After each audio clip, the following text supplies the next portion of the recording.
नमस्कार दोस्तों। कक्षा 8 हमारा राजस्थान पाठ्यपुस्तक शुरू की है और कक्षा 6 और 7 के लिए ये पाठ्यपुस्तक पूरी हो चुकी है। आप प्ले लिस्ट से या इस वीडियो के नीचे डिस्क्रिप्शन से आप लिंक से देख सकते हैं। टेलीग्राम चैनल भी आप मेरा जो है वो ज्वाइन कर लेना। वीडियो के नीचे डिस्क्रिप्शन में लिंक दिया हुआ है ताकि वहाँ आपको हर वीडियो का लिंक और PDF जो है आपको मिलती रहेगी। इस पाठ की PDF भी आपको वहीं पर मिलेगी टेलीग्राम पे। बहुत अच्छा तरीका है PDF के लिए, रिवीजन करना चाहो आप PDF को तो 18वीं सदी का राजस्थान, जो हमारा राजस्थान कक्षा 8 की पाठ्यपुस्तक है। तो आपको पता ही है मित्रों, 6 से 10 तक हमारा राजस्थान है और ये जो पाठ्यपुस्तक है वो आप किसी भी प्रकार का एग्ज़ाम दे रहे हैं राजस्थान से जुड़ा हुआ, रीट हो, first grade, second grade, RS, college lecturer, police, patwari, कोई सा भी एग्ज़ाम हो, सबके लिए इम्पोर्टेंट है। ये बेसिक राजस्थान कॉन्सेप्ट क्लियर करने के लिए बहुत शानदार किताब है। तो शुरू करते हैं हम 18वीं सदी का राजस्थान।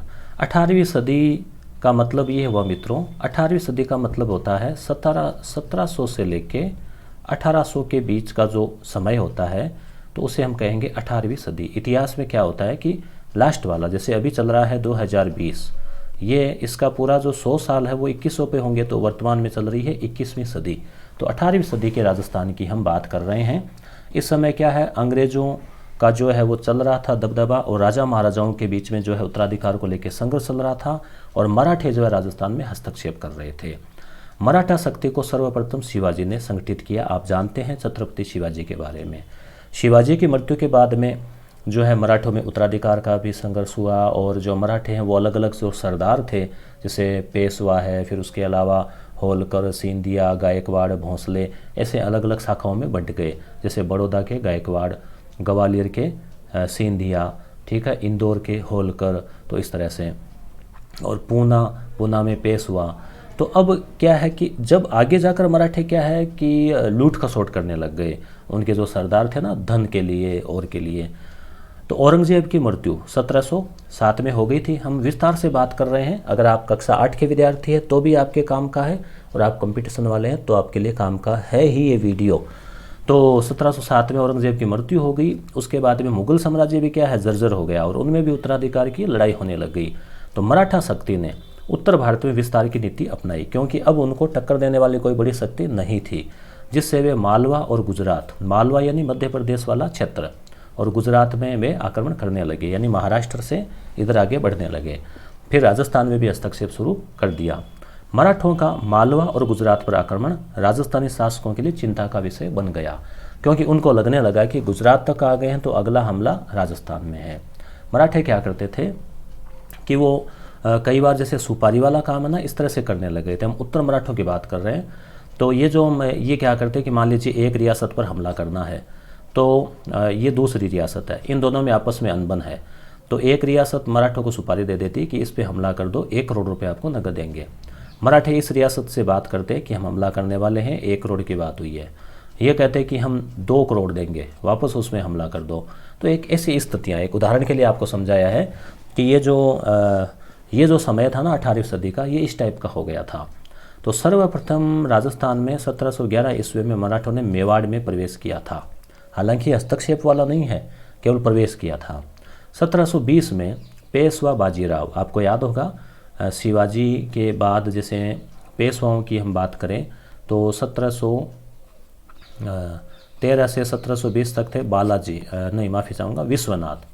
पेशवा थे विश्वनाथ, पहले पेशवा का मतलब प्रधानमंत्री। तो शिवाजी के बाद में क्या है, जो उत्तराधिकारी था साहू, वो तो जेल में रहा तो उसको अनुभव था नहीं। तो प्रधानमंत्री जब था विश्वनाथ पेशवा, ये पेशवा मतलब प्रधानमंत्री, तो ये जो क्या है योग्य भी था और साहू को अनुभव नहीं था। तो ये क्या है, सारा राजपाट इसके हाथ में आ गया। तो पेशवा शक्तिशाली बन गए और पेशवाओं का प्रभाव रहा। विश्वनाथ, उसके बाद में बाजीराव 1720 से लेकर 1740 तक। उसके बाद में बालाजी बाजीराव 1740 से लेकर 1761 तक। और उस समय पानीपत का तृतीय युद्ध हुआ था। अहमद शाह अब्दाली और मराठे, याद होगा आपको, सदाशिवराव भाऊ सेनापति के रूप में गए थे। तो 1720 में पेशवा बाजीराव ने मराठा ध्वज को अटक से कटक, अटक पाकिस्तान में है, कटक उड़ीसा में है, कटक चावल अनुसंधान संस्थान भी है, सुभाष चंद्र बोस का जन्म स्थान। तो यहाँ तक फहराने का लक्ष्य निर्धारित किया। अतः उत्तरी भारत की ओर मराठा अग्रसर होने लगे।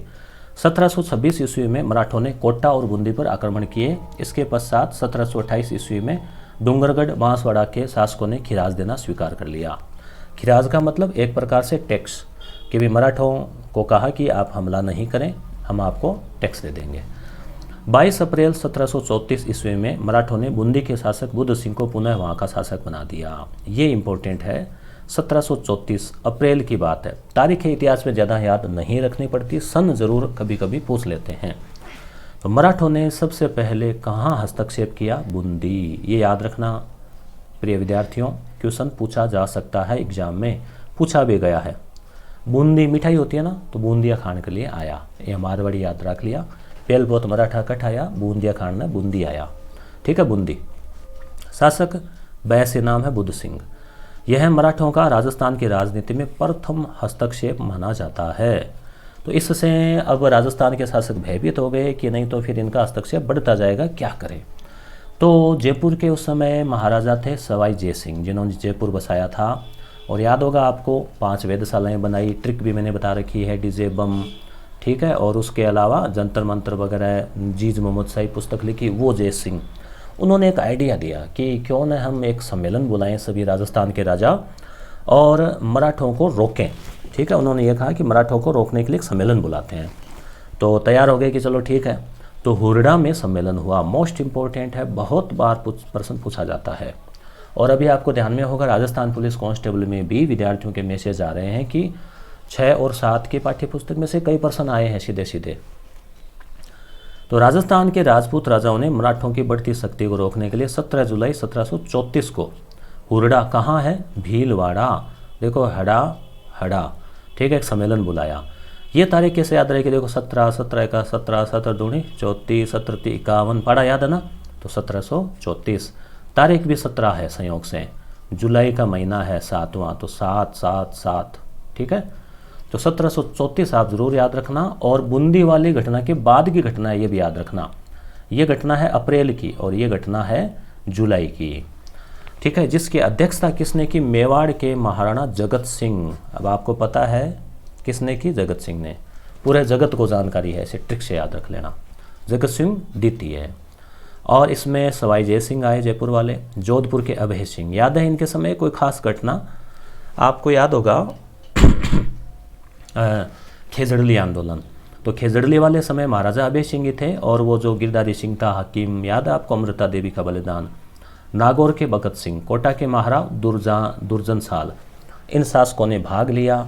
फिर एक समझौता पत्र तैयार हुआ, कहा कि हम एकजुटता रखेंगे, मगर बात नहीं बनी। ये केवल कागजों में रह गया, पालना नहीं हुई, ठीक है। अब इसके पीछे कारण है कि आमेर के सवाई जय सिंह की उदासीनता और निर्णयों की अस्पष्टता ने मराठों के विरुद्ध इस नीति को असफल बना दिया। और अब इसके बाद में क्या होना था? इसके बाद में मराठों को पुनः मौका मिल गया कि सारे एक तो है नहीं, आपस में लड़ रहे हैं। तो पेशवा बाजीराव 1720 से 40, आपने एक फिल्म देखी होगी बाजीराव मस्तानी, रणवीर सिंह है या वो कपूर है, तो बाजीराव, ठीक है। तो आप देखना, फिल्म ऐतिहासिक फिल्म है। तो उसने अपनी माता राधाबाई, याद रखें, माता राधाबाई को 1735 में राजस्थान तीर्थ यात्रा पर भेजा। अपनी माता के सम्मान सहित सकुशल लौट आने पर पेशवा बाजीराव अगले ही वर्ष राजस्थान आए और यहाँ से चौथ वसूली की। तो प्रश्न पूछा जा सकता है कि कौन सा पेशवा राजस्थान आया? बाजीराव। चौथ क्या है? चौथ मराठे जो एक टैक्स लेते थे उसी का प्रकार है। एक तो मराठों का टैक्स था चौथ, शिवाजी के समय शुरू हो गया था। और एक है सरदेश मुखी। तो सरदेश मुखी जो है ये कहते हैं कि 10% था और ये कहते हैं कि 1/4 यानी चौथा हिस्सा था। तो चौथ एक प्रकार से जो कर है वो लेते थे। आगे बात हम करें तो समझ में आ रहा होगा आपके, राजस्थान के उत्तराधिकार संघर्ष में मराठा भूमिका। अब राजस्थान में क्या है? उत्तराधिकार क्या होता है? उत्तर यानी बाद का अधिकार, यानी एक राजा है कोई, मान लीजिए उसकी मृत्यु होगी तो उसके बाद राजा कौन बनेगा?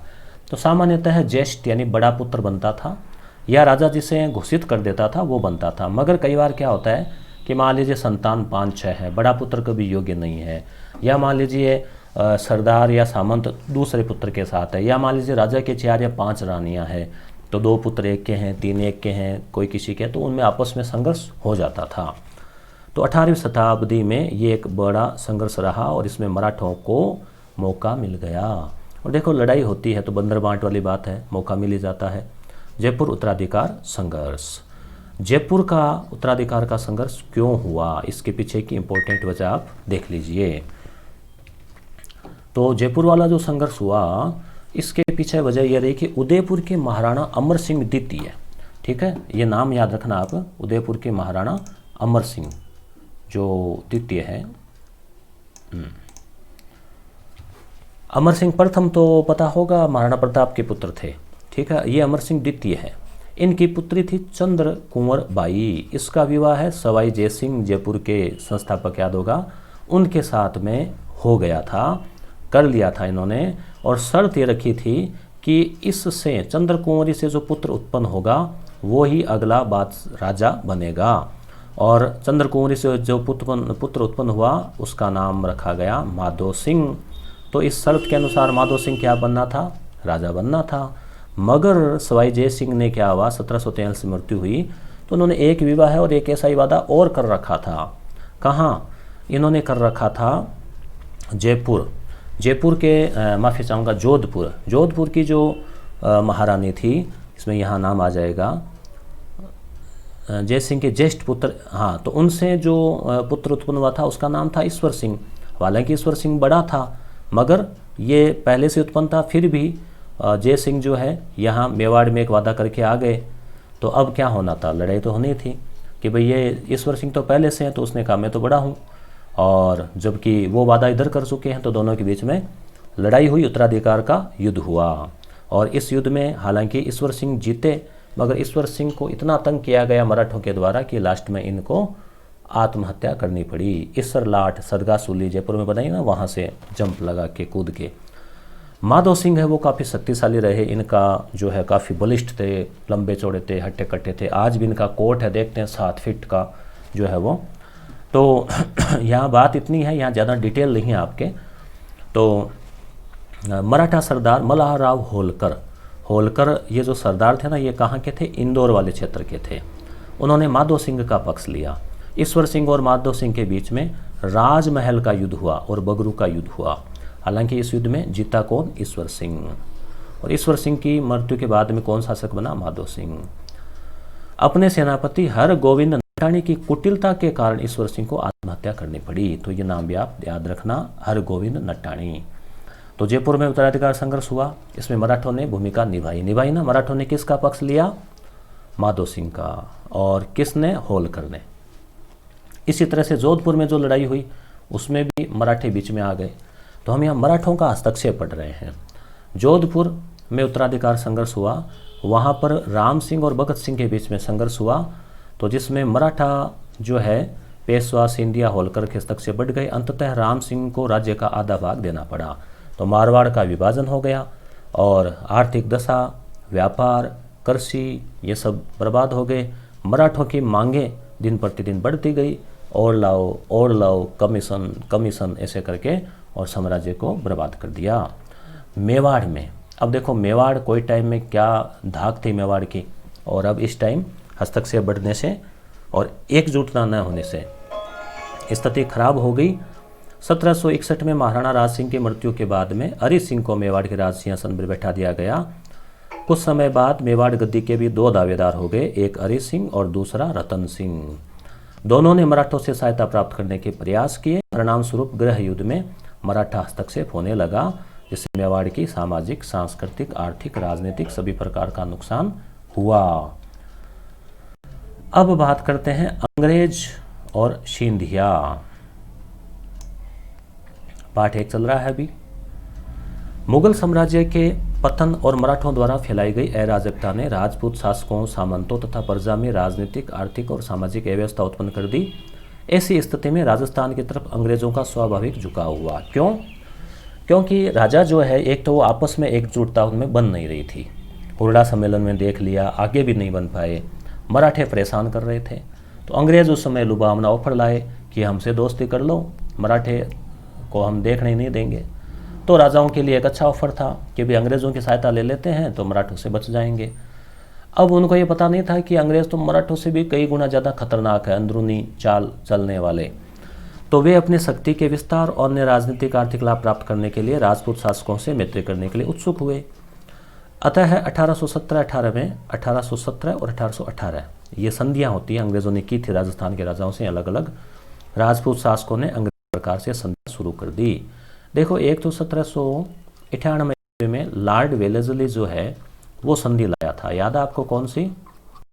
वेलेस्ली। कौन सी संधि? सहायक। और 1818 में चार्ल्स मेटकाफ, दिल्ली का जो था रेजिडेंट, वो ये संधियां लेकर आया था। कौन सी? ये 1818 वाली संधियां, चार्ल्स मेटकाफ की बोलते हैं इनको।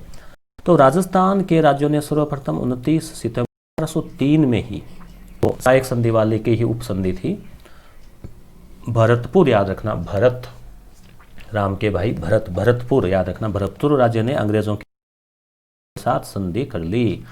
तो सबसे पहले संधि किसने की? भरतपुर ने। और 1818 वाली जो संधि की वो कोटा ने, ठीक है। 1803 में संधि की भरतपुर ने, फिर 1818 में की कोटा ने, सबसे लास्ट में संधि की सिरोही ने, सबसे लास्ट में 1823 में। क्यों? क्योंकि मारवाड़ का विरोध चल रहा था उसमें, इस कारण। तो ये आप ध्यान में रखना।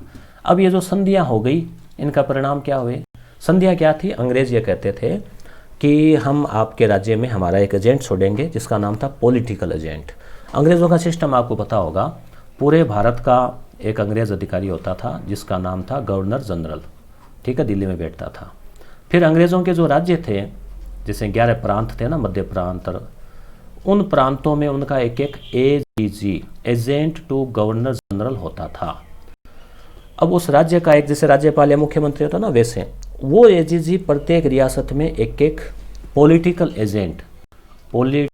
एजेंट जो है वो छोड़ता था। जैसे आपको याद होगा मैक मॉनसन, कैप्टन सावर्स, ईडन, इस प्रकार के पॉलिटिकल एजेंट। तो ये जो पॉलिटिकल एजेंट है, कहा कि ये हमारा एक अंग्रेज़ आपके यहाँ रहेगा, वो हस्तक्षेप नहीं करेगा मगर निगरानी रखेगा, और किससे दोस्ती करनी है किससे दुश्मनी करनी है ये हम तय करेंगे।